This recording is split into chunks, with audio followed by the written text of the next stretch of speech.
Welcome to Badaboom. I'm Chris. So today we're talking about Kaiju number 8. It just released on Crunchyroll. I saw the dub version. The sub version's available. I think they have like a bunch of different languages available on Crunchyroll too. This is something I'm really excited about. I love the manga, and it seems like the anime adaptation is living up to the expectation. But what did you think, Troy? When I started watching this, I was like, okay, this seems kind of familiar. And then about 2 minutes in, I was like, oh, you sent me a trailer for this like months ago. I didn't know exactly what it was when you were like, hey, let's watch this, let's talk about it. But as soon as I realized what it was, I got like in the zone and was like focused. And I was like, I know what this is actually gonna be about. This is gonna be great. And it lived up to the hype that I had when I first saw the trailer. I wish there was more than just this first episode because, there's a cliffhanger, but, there's almost always a cliffhanger in manga adaptations. But, I thought it was great. Had a little bit of some familiar concepts that made me think, oh, is this a little bit like Generator Rex? We'll see. But, you know, overall though, this was a great show. I just wish they would have had more than one episode to start it off with. Yeah, it's a really good setup. I think that little part of Pacific Rim where you find out Ron Perlman's character is like hoarding sort of like kaiju parts from kaiju cleanup. So it's almost like in the beginning you have Kafka, who's the main character, who is, I would say, I mean, because I'm 30 now, I don't want to say older, but older. So, some of his dreams have passed him by. He's given up on, being in the defense force, which is what he really wants to do. And is in kaiju cleanup. And he's good at his job. He's kind to his coworkers, the typical like anime protagonist. And then, someone comes along in his job who's much younger, much more excited, Reno Ichikawa, and he wants to be a part of the defense force. And sort of at first, it's hard for him to not be that old coworker that's like, hey man, just give up on your dreams and stuff like that.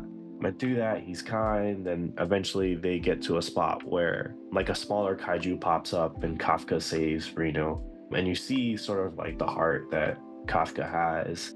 And then they're saved by Mina, who actually was best friends with Kafka when he was younger. And Mina is like the biggest badass in the defense force, like the greatest like captain there is and stuff like that. So it's a really good setup, especially with these three sort of characters they introduced. But as someone that's read the manga, it's exciting to see some of those things in live action. When I first saw the character designs, like honestly, like of Kafka, I was like, oh, I don't know if that like really looks good and stuff like that. But now, sort of seeing the anime in action and stuff like that, like I immediately sort of like that stuff left my brain. So, if you were looking at those initial designs that were released and you're like, I don't know if this really fits, it definitely in action, in motion, feels really good. And it opens with like a really badass like kaiju coming out, and then Mina coming out and having like her huge gun that almost looks like a 50 caliber and just shooting straight through that kaiju and one-shotting them. I really liked it. It's one of those things, as you said, there's a lot of things that are familiar if you watch a lot of anime. Like you have like sort of like that wide-eyed protagonist that the goal is to be the greatest there ever was, and sort of has that good heart. And at first you're like, oh, I don't know if they're going to be a hero, and then sort of they step up to the plate in a big way. Yeah, I mean, I haven't read the manga, so I'm not exactly sure where it's gonna go. But our two main characters, Kafka and Ichi, are definitely going to be tag teaming it together. At the end, Kafka kind of turns into a kaiju, and that old man in the hospital is going to report them. But it's crazy that Ichi's also still like he sees him transform a little bit, so he knows it's still Kafka, and Kafka can talk, which most kaiju's can't. So it's still cool that Ichi didn't like immediately report it or rat him out or anything, or like he's not as scared as someone just walking down the hall would be of like, oh crap, there's a kaiju in the hospital now, and like that old man was. So for him to stick by him through like everything, and of course like they had the bonding moment of like they saved each other's lives. They're kind of in this together, so just seeing how they go on this journey together and how they decide to find out what's going to happen now that Ichi's kind of a kaiju after that like telepathic Kafka's the kaiju. Yeah. or Kaika's, yeah, Kafka's the Kafka. kaiju, not Ichi. But after that weird like telepathic dragonfly thing turned him into a kaiju, it's they're both kind of like in it together now after this traumatic bonding experience they've had. Yeah, and Ichikawa sort of sees the potential that Kafka doesn't see in himself. And now they've raised the age toward the defense force, whereas before the cutoff used to be 30, which is Kafka's age, but now it's 33. So he's excited and he's like, oh, like maybe I have another chance at this.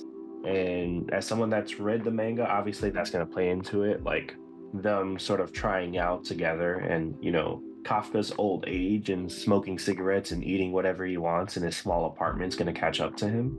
And also another spoiler, he could transform back to his human form, so that's going to play into it as well. But it's cool. It's a great setup. There's a reason why it's one of the most popular, shonen mangas that are around right now. Up there with stuff like Attack on Titan, Jujutsu Kaisen and those kind of things. So it'll be interesting to see if the anime sort of like takes it to another level, the same way it did with Jujutsu Kaisen. But for me, I really love the manga. It's something that like, when I was growing up, I really loved Power Rangers. I love Godzilla. I love Pacific Rim, the first movie. So to have like this kind of like kaiju series, it's cool. And also too, like what's cool about the setup is that, in this world, like obviously kaiju attacks are normal, but the defense against them is not actually, Jaegers or other robots or anything like that. It's actually like really badass human being. So it sets up some really cool fight scenes, and it'll be interesting to see some of the more epic moments from the manga be translated to the anime and see how people react to it. And hopefully it brings people more into the manga, and hopefully Kaiju number 8 is elevated to that. And I think the first episode did a really good job of adapting sort of that early chapter and giving us the emotion, the setup, and also sort of like playing some really like epic scenes. Like the reason, Kaiju number 8 is really popular is sort of like the action element of it, and sort of that first kaiju attack, you could see the potential of some of the bigger ones that are to come. So for me, this is definitely a recommend. And as someone that has read the manga, I could tell you it's a great adaptation. So if you're looking for something good and fun to watch, Kaiju number 8 on Crunchyroll is available now. Let us know what you think. Did you watch Kaiju number 8? What are some of your favorite anime adaptations? Let us know in the comments. And with that, bada boom. Bada boom. Thank you for listening to the Badaboom podcast. Keep the conversation going with Chris and I on Instagram, TikTok, and Twitter. You can find us on all these places at Badaboom Podcast.